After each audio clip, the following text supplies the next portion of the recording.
A paz do Senhor Jesus Cristo seja sobre a sua vida. Hoje trago para você uma mensagem encorajadora, uma mensagem de fé para te aproximar mais de Deus.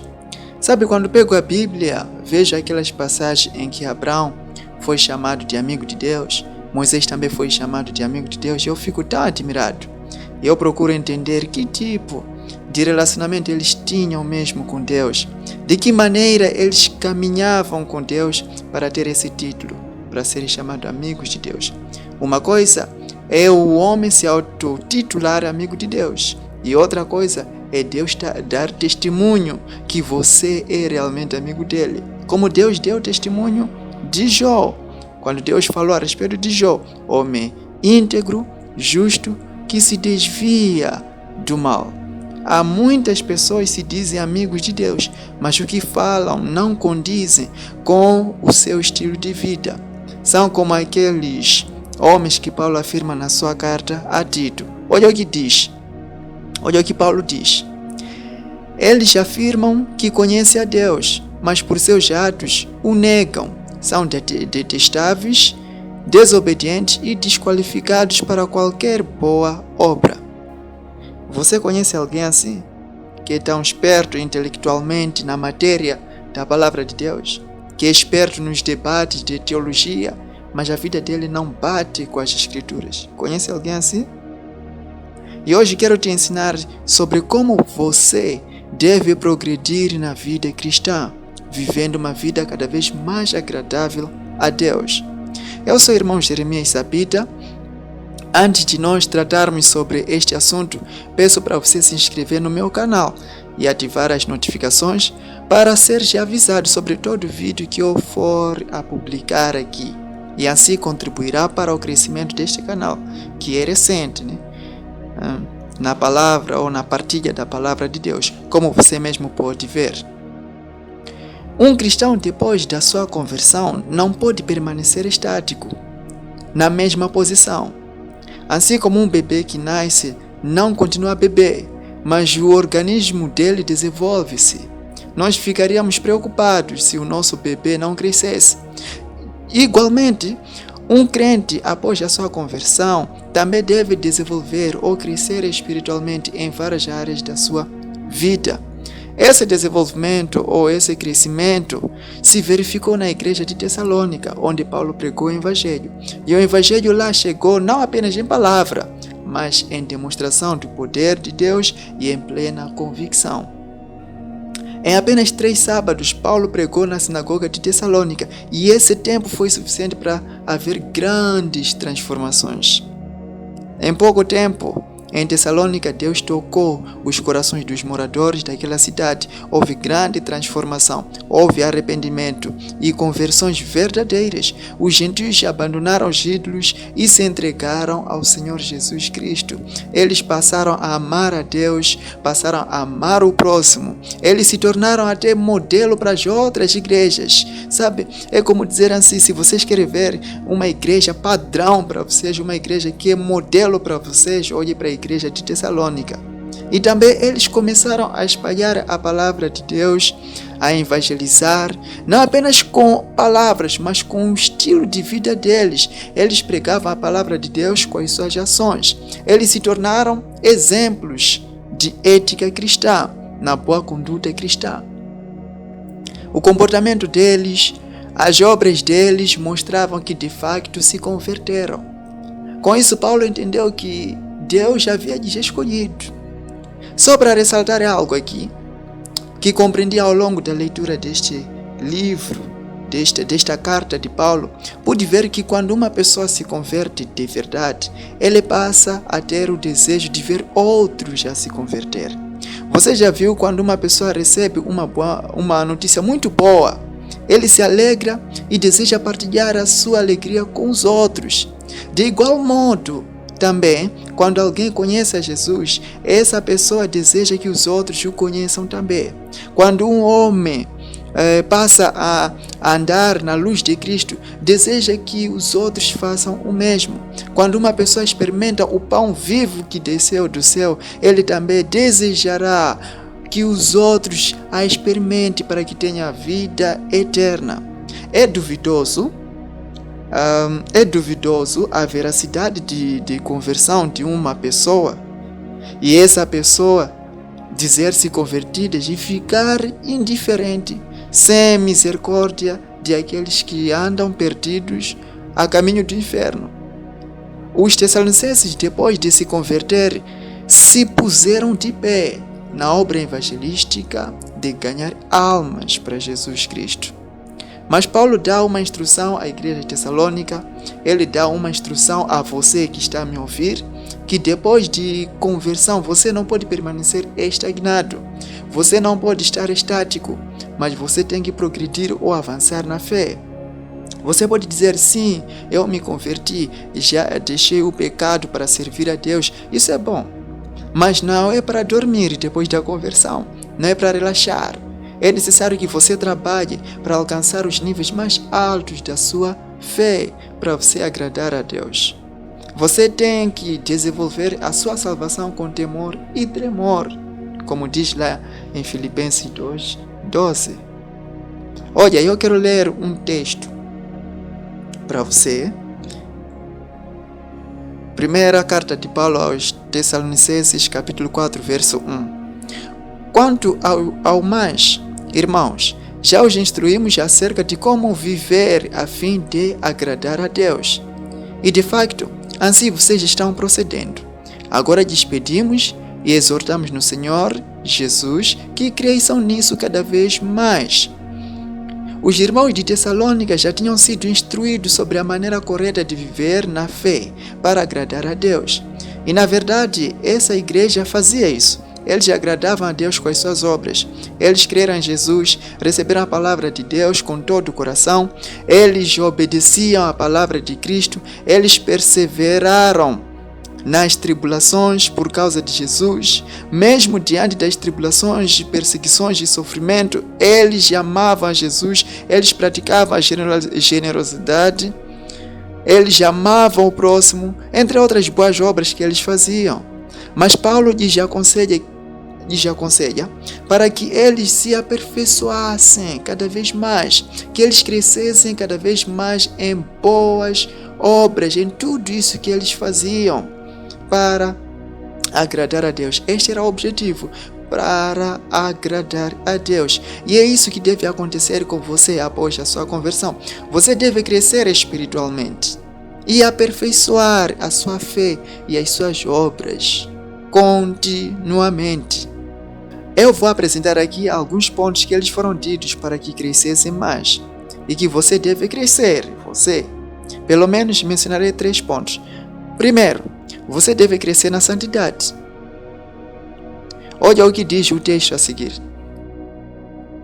1 Tessalonicenses 4:3. A vontade de Deus é que vocês sejam santificados. Abstenham-se da imoralidade sexual. Cada um saiba controlar o próprio corpo de maneira santa e honrosa, não com a paixão de desejo desenfreado, como os pagãos que desconhecem a Deus. Deus deseja que a sua igreja seja cada vez mais santa e pura, que o crente se afaste do pecado para servir a Deus com pureza de coração. A santidade não é apenas abandonar o pecado ou deixar o pecado e começar a fazer boas práticas ou boas obras.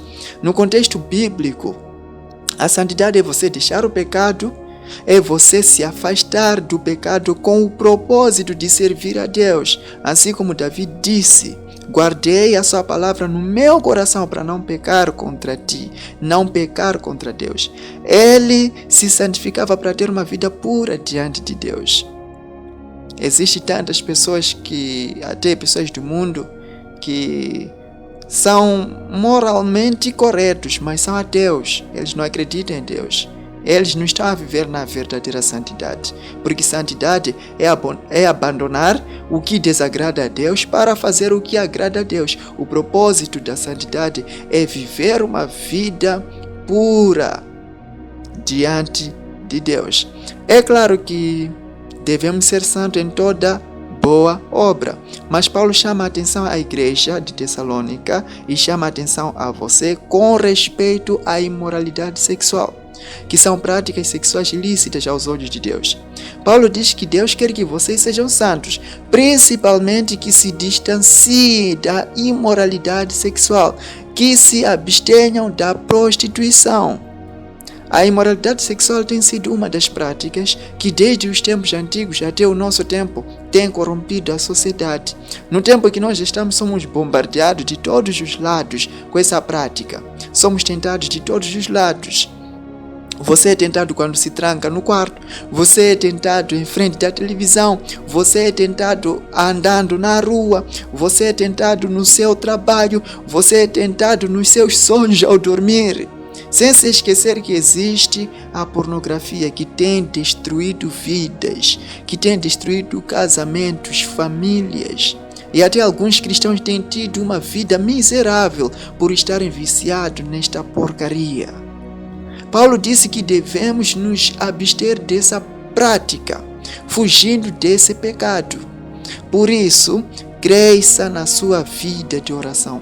Purifique a sua mente com a palavra de Deus e aplique a palavra de Deus na sua vida e verás o poder de Deus na sua vida. Você será livre desse pecado e terá uma vida santa e feliz. E agora comece a refletir. Você tem crescido em santidade? Você tem lutado contra o pecado para servir a Deus? Você tem se afastado do pecado para se aproximar mais de Deus e amá-lo? O anseio pelas coisas do mundo, ou o desejo pelas coisas do mundo, tem morrido na sua vida. E o desejo pelas coisas de Deus tem crescido e tem se tornado mais claro na sua vida. Você tem sido mais santo hoje do que foi ontem? Você você está a crescer na santidade depois da sua conversão? É para você refletir. Segundo, você deve crescer no amor. Olha o que diz o texto. 1 Tessalonicenses 4, no verso 9. Quanto ao amor fraternal, não precisamos escrever-lhes, pois vocês mesmos já foram ensinados por Deus a se amar uns aos outros.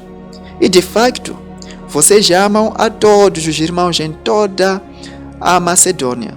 Contudo, irmãos, insistimos com vocês que cada vez mais assim procedam. Eles amavam os irmãos e Paulo lhes aconselha a aperfeiçoar o amor deles. Ele diz para você que está me ouvindo, você é convertido, que você deve crescer ainda mais no seu amor.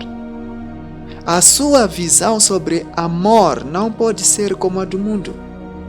O mundo define o amor na perspectiva deles e não como Jesus nos ensinou. Olha o que Jesus nos ensinou sobre o amor de Deus. Mateus 7,12. Assim, em tudo façam aos outros o que vocês querem que eles lhes façam, pois esta é a lei e os profetas. Este é o amor incondicional. É amar o próximo sem esperar nada em troca. É amar sem nenhuma condição. É amar mesmo sem ser amado. É amar os nossos inimigos. Orar para a conversão daqueles que nos odeiam. É dar água aos nossos inimigos quando tiverem sede. É dar comida àqueles que nos odeiam quando tiverem fome. O amor é tratarmos as pessoas da mesma forma que nós esperamos ser tratados. Amor não é fazer o bem a uma pessoa para ela te fazer o bem. O amor é fazer o bem a uma pessoa independentemente se ela te faz o bem ou não. A igreja, o cristão deve crescer no amor aos irmãos da fé. Você deve se aperfeiçoar no amor. Você tem que amar mais hoje do que você amou ontem. Você deve crescer no amor. Amém? Terceiro, você deve crescer no conhecimento e na fé.